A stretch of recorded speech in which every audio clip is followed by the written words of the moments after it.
Welcome to video 1 from Unit 2, Lesson 1. Here we're going to solve linear inequalities with one variable. We're going to just jump right in with examples. First thing we want to know is, are these solutions to the inequality? So what that's asking me to do is to plug these numbers back in for x and see if it gives me a true statement. So for part A, I'm going to do 3 parentheses 2. I'm substituting 2 in for x, minus 7, greater than or equal to negative 1. Okay, so 3 times 2 minus 7. I would just do that all in one step in your calculator. It is 6 minus 7, which is negative 1.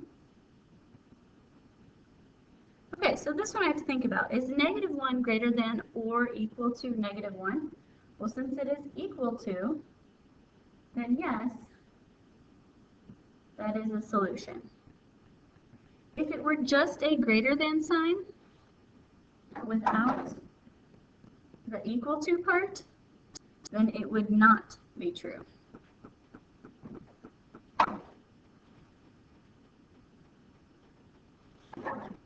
Okay. 3 times 5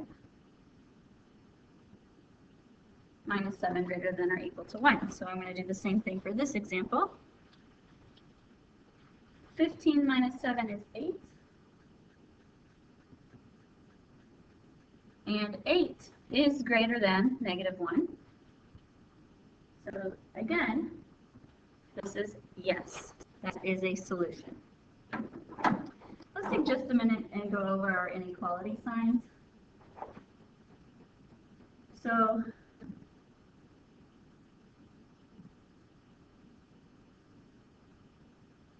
we have greater than,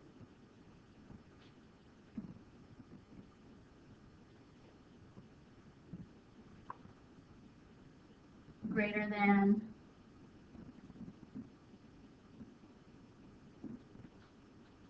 or equal to,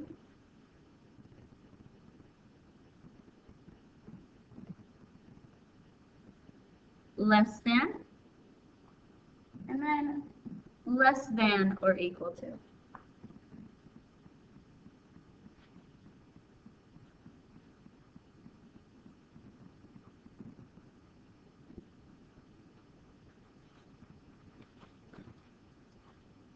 This is under the assumption that we're reading left to right. So this is when our variable or what we're comparing, we're reading left to right.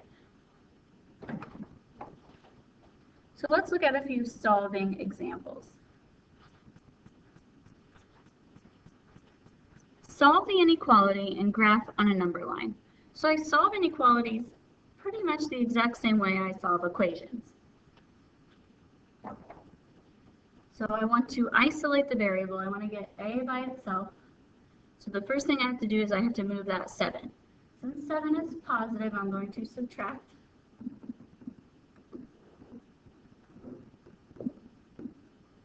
And I just copy down the inequality. 19 minus 7 is 12. Then I need to divide by 6. When we divide by a positive number, nothing changes with our inequality. A is greater than 2. Okay, so here is the solution. And then I need to graph that on a number line. So when we have to make number lines ourselves, we can make these pretty basic. I want to put a 0, just so that's kind of my placeholder. I know 2, the number 2 would be right of 0. Since a is strictly greater, it is not greater than or equal to. That means I have an open circle at 2. I'm not including the 2. And I'm greater than, so I want everything shaded right of 2, because that would represent what's greater than 2.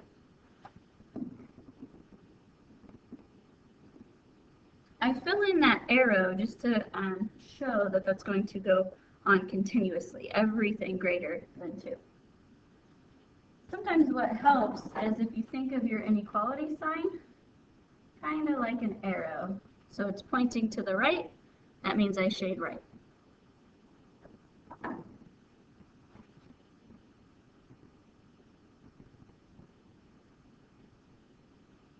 Okay, we'll look at this one.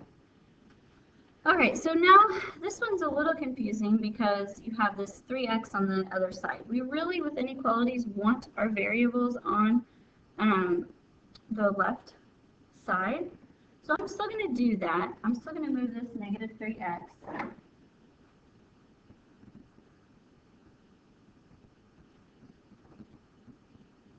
So when this cancels, technically what happens if it cancels is there's a 0. So if you have a side that's empty, you can put a 0 there, so there's a number. 2x plus 3x is 5x plus 30. Now I'm going to subtract 30.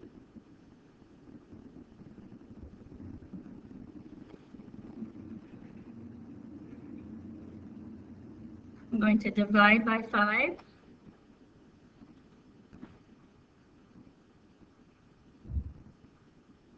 And I get x is less than or equal to negative 6. Now I need to put this on a number line.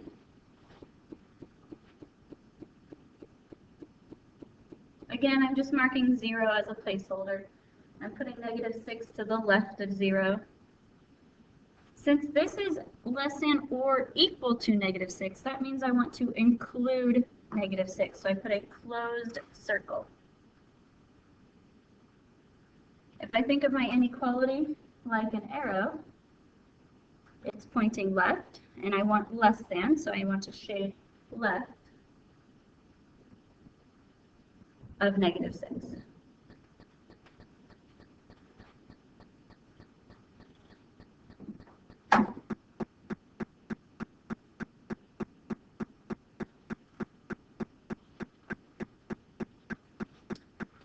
Okay, on the left side, I don't have like terms, but on the right side, I do.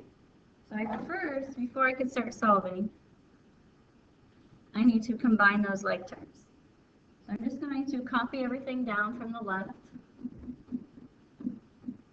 and then I will combine negative 5x plus 2x, negative 3x.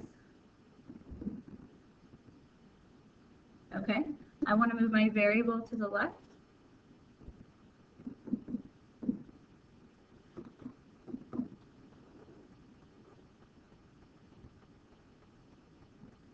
Then I end up canceling on both sides. So I'm left with this statement here. 10 is greater than or equal to 10.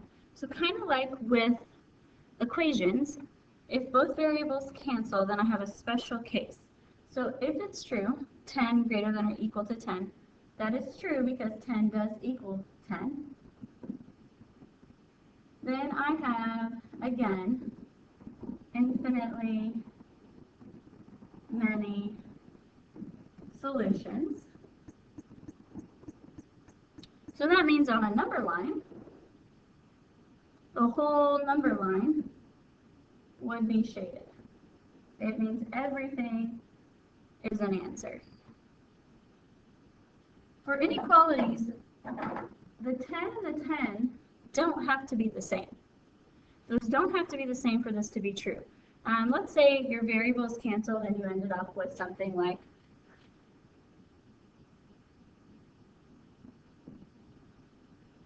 now 15 does not equal 10, but it is greater than 10, so that would also be true. And infinitely many solutions.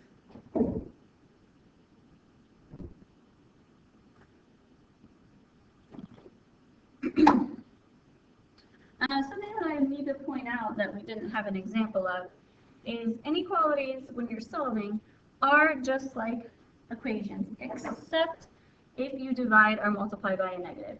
So if we had this,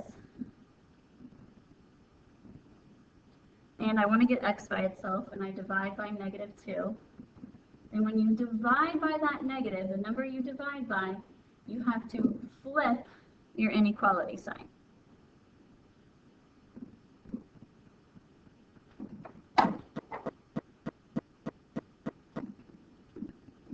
let's make a note about that.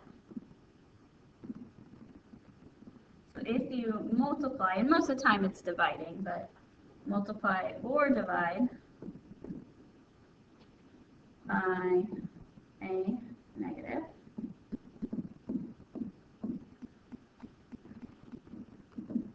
flip your inequality sign.